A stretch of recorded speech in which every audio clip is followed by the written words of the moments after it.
আমাদের মহাদেব আমাদের ছেড়ে কেন যাচ্ছেন? মনসা দেবীর কারণে এসব কিছু ওনারই জন্য। দেবী মনসাই এই অনিষ্টের কারণ। অপরাধ করেছেন দেবী মনসা, অপরাধ।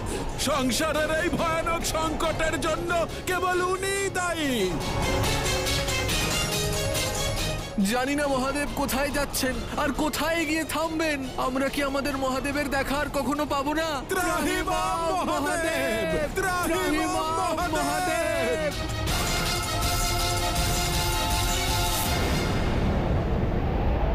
শুনছো তুমি কন্যা?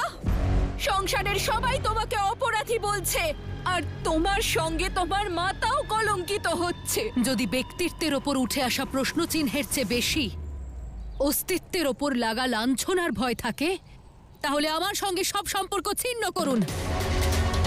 দুঃখ হবে, কিন্তু সন্তুষ্টিও থাকবে যে আমার কারণে শিব শক্তি পৃথক হয়ে গেল, পৃথক হয়ে গেল, পৃথক হয়ে গেল। আমার প্রতিশোধ সম্পূর্ণ হলো।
এই সংসারেরও জানা উচিত যে শিব কালকূট বিষ ধারণ করেছিল, তার পরিবারেও ভ্রান্তির এতটুকু বিষ আসা মাত্রই সকল সম্পর্ক, সকল দায়িত্ব ত্যাগ করে মহাদেব নীলকণ্ঠ পর্বতে চলে গেলেন হিমবাহে নিজের মনের অগ্নিকে শান্ত করতে। আর আমি এত বছর ধরে এই সংসারে শিবের কারণে নিজের শরীরে যে বিষ ধারণ করে ঘুরছি, নীলকণ্ঠ পর্বতে না গিয়ে হিমবাহের শীতলতা গ্রহণ না করে শুধু বেঁচে আছি। এবার বলুন, কোনটা কঠিন, শিব হওয়া নাকি মনসা হওয়া? আর কলঙ্কিত হওয়ার ভয় পাবেন না মাতা, কারণ শীঘ্রই এই সংসার আমাকে পুজো করবে, শিবের চেয়ে উঁচু স্থান দেবে, শিবের চেয়ে উঁচু স্থান দেবে।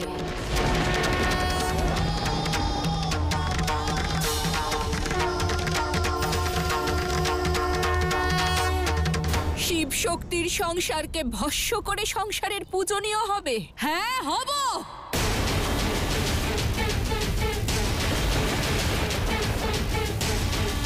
যার কারণে শিব কৈলাস ত্যাগ করে নীলকণ্ঠ পর্বতে চলে গেলেন, তাকে কেউ না কেউ শক্তিশালী অবশ্যই মানবে, কেউ না কেউ তার পুজো করবে।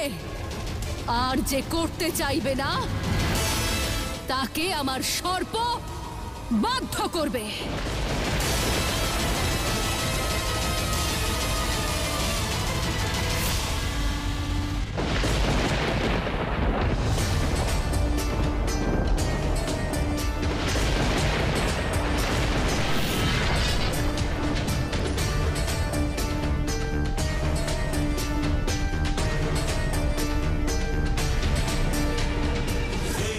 যে শিবে সংসারকে শান্ত করেন, তিনি স্বয়ংকে শান্ত করতে গেছেন। তাই এই সংসারকে এবার মনসা চালাবে, মনসা চালাবে, মনসা চালাবে।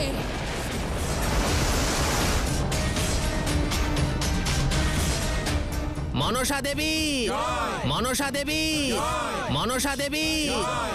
চাও আমার সর্পেরা, আর দংশন করো তাদের যারা মনসার উদ্দেশ্য পূরণে বাধা দেবে, যারা আমার ক্ষমতাকে অস্বীকার করবে।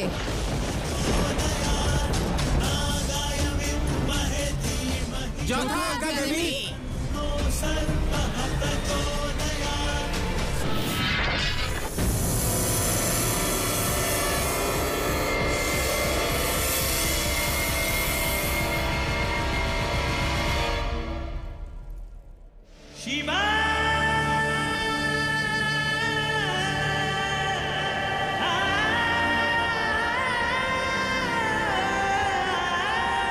তুমি কৈলাসে থাকতে পারবে না, আমি এখানেই থাকবো। আটকাতে পারলে আটকাও। যদি দেবী গঙ্গা কৈলাসে থাকে তাহলে আপনার শক্তি কৈলাস ছেড়ে চলে যাবে।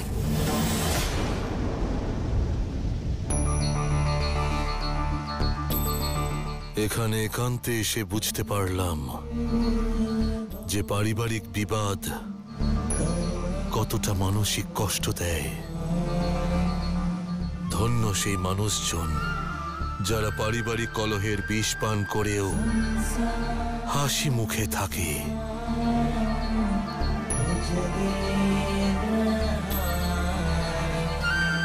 হলাহলের মতো বিষ পান করে আমি এই স্থানে বিশ্রাম করতে এসেছিলাম, আর এখন পারিবারিক কলহের বিষ পান করেও আমি এখানেই শান্তি লাভ করব। যবে থেকে এই সংসারের সৃষ্টি হয়েছে তবে থেকে শুরু করে আজ পর্যন্ত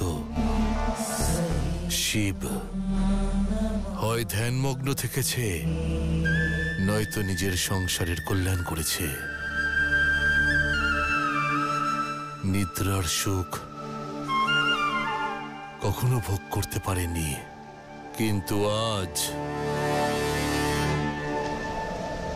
এই সংসারকে শান্ত করে রাখে যে শিব, সব সংকটের উদ্ধারকর্তা শিব, নিদ্রার সুখ লাভ করবে।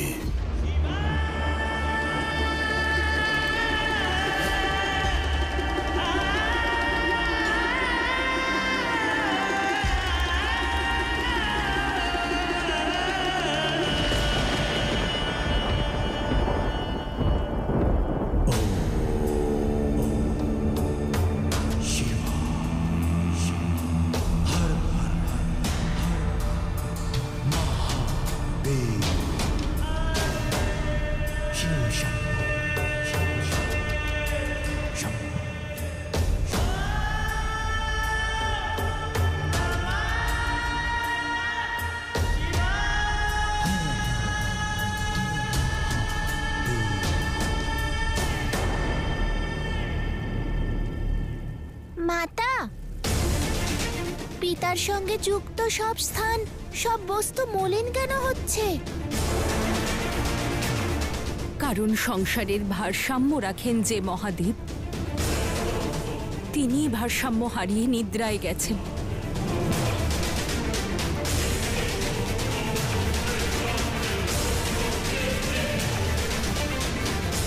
এইভাবে মহাদেবের নিদ্রায় চলে যাওয়া সংসারের জন্য শুভ নয়। শুভ অশুভর কথা তুমি বলো না দিদি, তোমাকে শোভা পায় না। এখন যা কিছু হচ্ছে তোমার জন্যই হচ্ছে।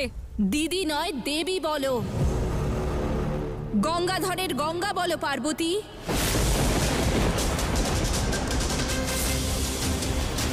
আর যা হয়েছে তাতে আমার দোষ থাকলে দোষী কিন্তু তুমিও, একই রকম ভাবে।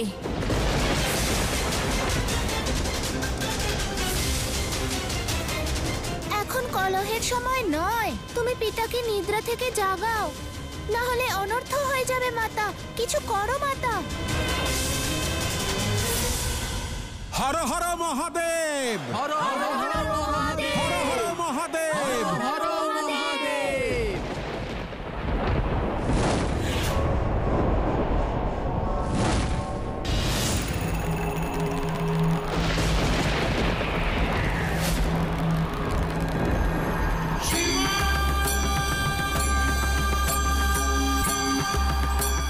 মহাদেব, এ কি হচ্ছে?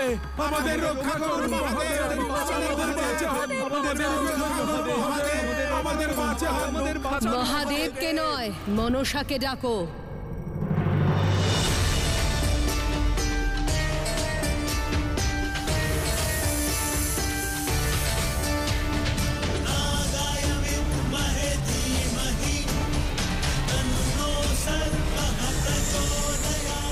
মনসার জয় জয়কার করো, মনসার সামনে মাথা নত করো। কখনোই নয়।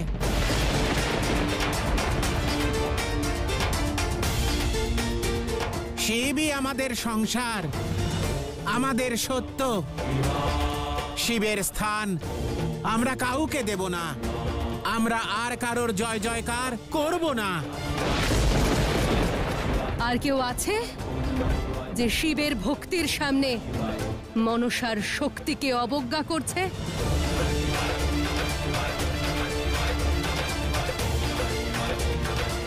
হর হর মহাদেব, হর হর মহাদেব, হর হর মহাদেব। যে মনসার উদ্দেশ্যে বাধা দেবে, যে আমার ক্ষমতা অস্বীকার করবে, তাদের সবার অস্তিত্ব মুছে ফেলো।